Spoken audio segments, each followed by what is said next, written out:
Regardez, ça, c'est une carte de Facebook, interne à Facebook.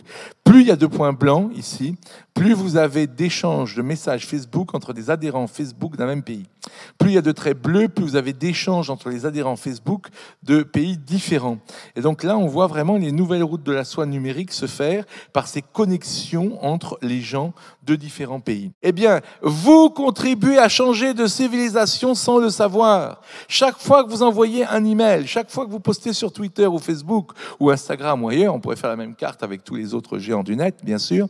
Chaque fois que vous postez sur Twitter ou Facebook, vous contribuez à changer de civilisation.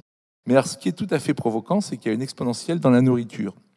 Ouais, une exponentielle dans la nourriture, elle commence en 2010 à peu près, et elle ira jusqu'en 2060. Ça, c'est en 2013. Dans les locaux de la BBC, ces 3 personnes, ce sont des critiques gastronomiques qui sont en train de manger un seul petit morceau de hamburger, vous voyez là. Eh bien, ce repas est le plus cher de toute l'histoire humaine. Il a coûté 325 000 $. Je dis bien 325 000 $ pour un hamburger.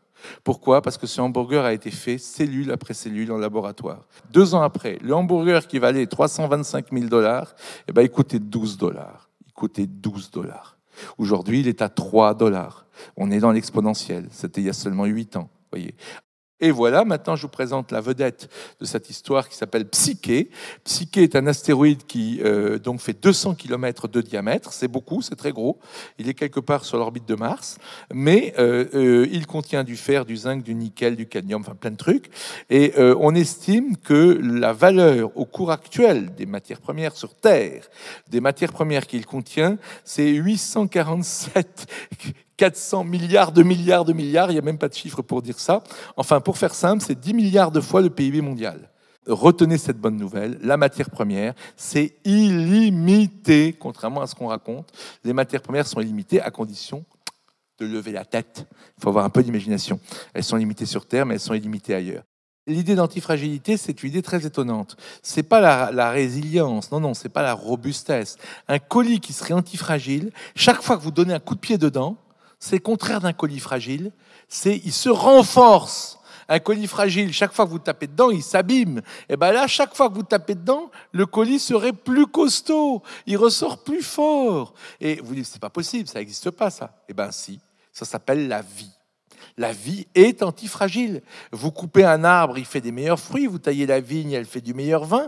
Et les vaccins, qu'on soit pour ou contre, c'est de l'antifragilité. On vous donne une petite maladie pour que vous soyez plus fort demain face à une plus grosse maladie. En 2007, c'est 4 ans après, ça coûte $1 million de décrypter le génome d'une personne humaine. En 2015, ça coûte $1 000. En 2017, ça coûte $100. Et ça se fait en 1 heure. On est passé de 13 ans et 3 milliards de dollars pour la même opération, $100 1 heure. Okay ? Donc vous avez vu ce que je viens de vous présenter ?